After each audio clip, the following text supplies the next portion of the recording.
बिस्मिल्लाहिर्रहमानिर्रहीम। अस्सलाम वालेकुम। प्यारे बच्चों, कैसे हो आप? उम्मीद है आप लोग खैरियत से होंगे। जैसा कि आपको पता है, ये कोविड-19 की वजह से तमाम तालीमी इदारे बंद हैं, तमाम तालीमी सरगर्मियाँ जो हैं वो मफलूज होकर रह गई हैं। इस सिलसिले में हमारे इदारे ने बाकायदा वीडियो ऑनलाइन क्लासेस का आगाज़ किया है ताकि आप इससे फ़ायदा हासिल कर सकें। तो इस सिलसिले में आज का जो हमारा 11वीं जमात की उर्दू का हमारा आज का पहला लेक्चर है, और पहले लेक्चर में हम क्या करेंगे, जो हमारी 11वीं जमात की उर्दू की किताब है, मैं इसका तहारुफ़ आपको बताऊंगी कि किताब में कितने हिस्से हैं, हर हिस्से में क्या क्या चीज़ है, और साथ जो हमारा पेपर पैटर्न है वो मैं आपको बताऊँगी। ठीक है बच्चों? तो हमारी जो उर्दू की किताब है, साथ आप किताबें भी खोल लें। किताब में जब आप खोलेंगे तो ये फहरिस्त वाला जो हिस्सा आता है ये साथ आप खोलें ताकि आपको पता चले कौन सा मजमून है, कौन सा नावल है, कौन सा ड्रामा है, ये चीज़ें आपको पता चलती रहें। तो जी हमारा हिस्सा 3 हिस्से हैं हमारी किताब में। हिस्सा अव्वल जो है हमारा, उसमें हमारे पास टोटल 6 मज़ामीन हैं। अब देखें बच्चों, आपके 6 मज़ामीन कौन कौन से हैं। जो हमारा पहला मज़मून है वो अपनी मदद आप सर सैयद अहमद ख़ान का मज़मून है। ठीक है। हमारा जो दूसरा मज़मून है वो झूठे आदमी है, मौलवी ज़काउल्लाह का। तीसरा जो हमारा मज़मून है वो नज़रिया पाकिस्तान है, डॉक्टर ग़ुलाम मुस्तफ़ा ख़ान का। चौथा जो मज़मून है हमारा पाकिस्तानी कौमियत का मसला, डॉक्टर सैयद अब्दुल्ला का वो मज़मून है। और 5वां जो मज़मून है हमारे पास वो कुछ अदब के बारे में, डॉक्टर इबादत ब्रेलवी का है। और छठा जो मज़मून है हमारे पास लम्हा-ए फ़िक्रिया मुश्ताक अहमद सदीकी का मज़मून है। तो पहले हिस्से में हमारे पास क्या हुए, 6 मज़मून हो गए। फिर जी पहले हिस्से में ही जो हिस्सा नसर है उसमें हमारे पास 6 मज़मून हो गए। फिर आगे चले जाते हैं, हमारे पास इसमें 2 नावल हैं। ठीक है, 2 नावल हैं। ये नावल पूरे तो नहीं हैं क्योंकि नावल आपको पता है बहुत तवील होता है, तो ये नावलों में से कुछ इक़्तिबासात लिए गए हैं। ठीक है, नावल कौन कौन से हैं? एक तो हमारा जो पहला नावल है वो है रतन नाथ सरशार का दरोगा जी की पांचों घी में और सर कढ़ाई में। और दूसरा जो हमारा नावल है वो है खुदीजा मस्तूर का आंगन। तो क्या हो गया, हमारे पहले हिस्से में हिस्सा नसर में 6 मज़मून, 2 नावल। फिर आगे चलते हैं, हमारे पास इस हिस्से में 2 ड्रामे भी हैं। ये ड्रामे जो हैं वो मुकम्मल हैं। ठीक है, नावलों के तो कुछ इक़्तिबासात थे, ड्रामे जो हैं वो मुकम्मल हैं। अब ड्रामे कौन कौन से हैं? एक तो आगा हशर कश्मीरी का जो है हमारे पास खूबसूरत बला है, और दूसरा ख्वाजा मोहिनुद्दीन का तालीमे बालहा है। ये हमारे मज़ामीन, नावल और ड्रामे हो गए कंप्लीट। आगे हम चलते हैं, हमारे इसी हिस्से में हिस्सा नसर में जो किताब का अलिफ हिस्सा है उसमें हमारे पास 2 सफ़रनामे भी हैं।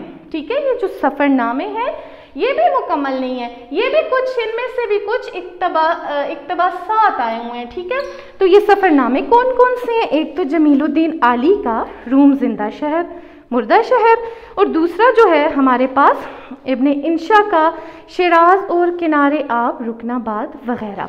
फिर आगे जाते हैं, हमारे पास इसी में एक तर्जुमा है, एक लोक कहानी है बलोची ज़ुबान की, तो उसका एक तर्जुमा है। वो कितनी है? एक, उसकी तादाद 1 है। फिर हमारे पास मकतीब हैं।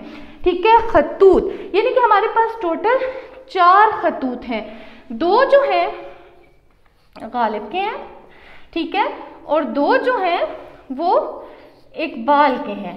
तो ये हो गया हमारा हिस्सा नसर मुकम्मल।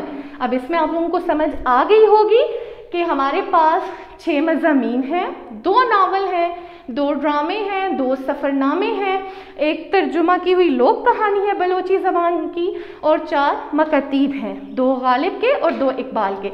आगे हम चले जाते हैं, आप लोग अगला पेज देख लें, हिस्सा नज़म। ठीक है, हिस्सा नज़म।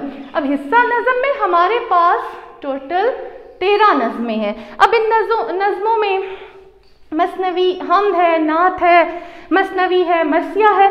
ये आगे जब हम जाते जाएंगे तो मैं आपको तफसील बताती जाऊंगी कि मसनवी क्या होती है, मरसिया क्या होता है। ये आगे जाते जाएंगे तो मैं आपको साथ ये चीज़ें नोट भी करवाती जाऊंगी। तो हमारे पास हिस्सा नज़म में टोटल 13 नज़में हैं। अब देखें 13 नज़में कौन कौन सी हैं। एक है जी, पहली जो है हमारे पास हमद है मायरुल कादरी की, दूसरी जो है नात है हमारे पास मोहसिन का कोरवी की, तीसरी शेर अशोब है नज़ीर अकबर आबादी की, चौथी हमारे पास शहजादे का छत पर सोना मीर हसन की नज़म है, ये मसनवी है एक, ठीक है। दुर्रे मुराद मरसिया है एक मीर अनीस का। फिर छठा जो आ रहा है नंबर तख्ते फर्श पे अली अकबर का खिताब, ये भी मरसिया है। फिर एक मुसद्दस है अल्ताफ़ हुसैन हाली की। 8वें नंबर पे नसीहत अखलाकी एक नज़म है अकबर आलाबादी की। 9वें नंबर पे हाफिज़ जालिंदरी की जलवाए सहर नज़म है। 10वें नंबर पे पुराना कोट सैयद मोहम्मद जाफरी की नज़म है। फिर 11वें नंबर पे ये सड़कें सैयद ज़मीर जाफरी की नज़म है। 12वें नंबर पे कथात है मिर्ज़ा महमूद सरहदी की। और 13वें नंबर पे अब्दुर्रहमान बाबा की एक नज़म है जिसे तर्जुमा किया है ताहा खान ने। तो क्या है 13, हिस्सा बे में हमारे पास क्या हो गया 13 नज़में, ठीक है। अब जी फिर हिस्सा जीम की तरफ जाते हैं बच्चों। तो हिस्सा जीम में हमारे पास गज़ल, हिस्सा जीम में क्या है गज़ल। गज़लें टोटल हमारे पास जो हैं वो हैं 7, ठीक है। गज़लें हमारे पास 7 हैं, लेकिन शोरा जी बच्चों गज़लें हमारे पास 7 हैं, जिनमें से 2 गज़लें जो हैं हमारे पास गालिब की हैं, ठीक है। 2 गज़लें हमारे पास गालिब की हैं और 2 गज़लें मीर तकी मीर की हैं, ठीक है। और बाकी जो हैं, एक गज़ल ख्वाजा मीर दर्द की है, एक गज़ल ग़ुलाम हमदानी मसफ़ी की है और एक गज़ल दाग देलवी की है।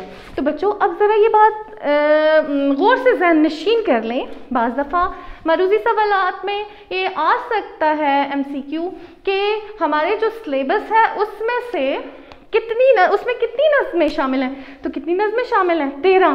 कितनी गज़लें शामिल हैं 7, ठीक है। शोरा की तादाद कितनी है जी 5। और गालिब ने कितनी गज़लें जो हैं लिखी, गालिब ने 2 लिखी। मीर तकी मीर की कितनी गज़लें शामिल हैं 2।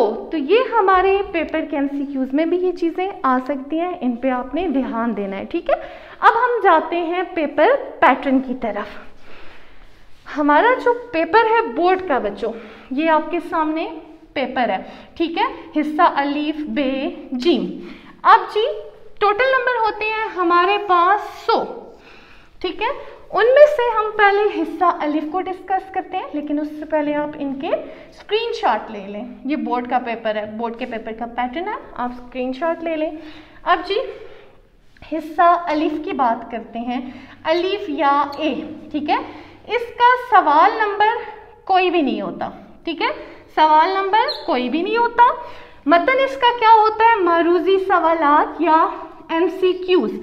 इसमें 20 मारूजी सवालात दिए जाते हैं और इनके नंबर कितने होते हैं 20। और सिलेबस क्या होता है, नसर में से ये मारूजी सवालात आए होते हैं, नज़म में से आए होते हैं, गज़ल में से आए होते हैं और अमशाक के आखिर में जो ग्रामर होती है वहाँ से ये आए होते हैं। तो ये आपने अच्छे से तैयारी करनी है, साथ साथ मैं आपको गाइड करती रहूँगी, मारूजी सवालात करवाती रहूँगी, इनकी बार बार मश्क करवाती रहूँगी, प्रैक्टिस यानी कि।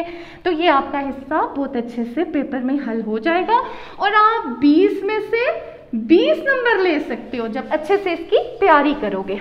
अब हम जाते हैं पेपर के हिस्सा बे या बी। ये बच्चों आपके सामने हिस्सा बे या बी।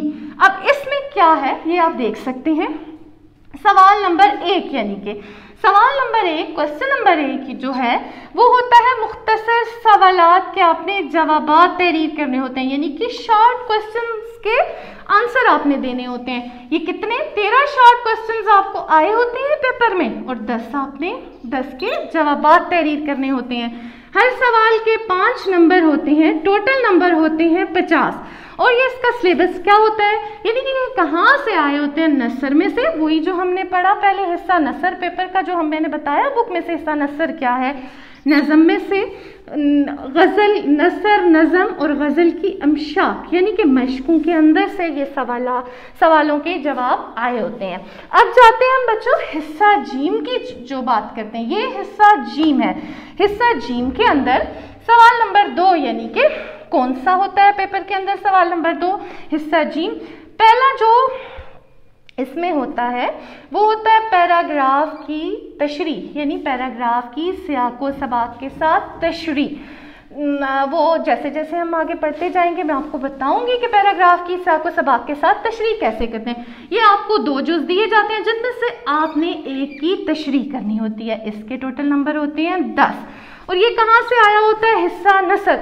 हिस्सा नसर वही मजमून, नावल, ड्रामा, सफ़रनामा और जो वो तर्जुमा और मकतीब है उनमें से कहीं से भी आपको उठा के 2 पैराग्राफ दे देंगे जिनकी आपने साको सबाक के साथ तशरीह करनी होगी। अब सवाल नंबर 3 की तरफ जाते हैं। सवाल नंबर 3 है अशहार की तशरीह। अब ये क्या है? 2 आपको दे दिए जाएंगे जुज़, ठीक है, 2 जुज़ आपको दे दिए जाएंगे जिनमें से आपने एक जुज़ की तशरीह करनी पड़े, आपको एक जुज़ की तशरीह करनी होगी। इसके कुल नंबर होते हैं जी बच्चों, इसमें से अशहार के जो नंबर होते हैं वो कितने होते हैं? अशहार की तशरीह के 10 नंबर होते हैं। फिर क्वेश्चन नंबर 4 की तरफ जाते हैं। ये जी इसके 2 जुज़ होते हैं, अलिफ और बे। 5 नंबर का एक जुज़ होता है, 5 नंबर का दूसरा जुज़ होता है। अब क्या है ये देख लें, बाज़ दफ़ा 5 नंबर का आपको ख़त दे दिया जाता है या दरख्वास्त दे दी जाती है, अभीती या मुकालमा दे दिया जाता है, ठीक है। फिर बाज़ दफ़ा 5 नंबर की आपको रसीद या रुदात दे दी जाती है। इसमें बाज़ दफ़ा चॉइस भी कोई नहीं होती। अब इस पेपर में देख लें, इधर आपको एक दरख्वास्त दी हुई है, नहीं सॉरी, एक मुकालमा दिया हुआ है और एक ख़त दिया हुआ है 5-5 नंबर का। ये जी हो गया हमारा पेपर पैटर्न। ये कहाँ से, ये हिस्सा हम कैसे सॉल्व करेंगे? ये नोट्स में से आएगा और साथ साथ मैं आपको इसके बारे में बताती जाऊँगी, कुछ चीज़ें लिखवाती जाऊँगी। तो ये हो गया हमारा पेपर पैटर्न, ठीक है बच्चों। कल इंशाल्लाह हम नए लेक्चर के साथ दोबारा हाजिर होंगे। नया लेक्चर जो हमारा होगा वो हमारा सर सैयद अहमद ख़ान का तहारुफ होगा, जो हमारे पहले मज़मून के मुसन्निफ़ हैं, ठीक है। आप लोग अपना ख्याल रखिएगा, दुआ में याद रखिएगा। अल्लाह हाफ़िज़।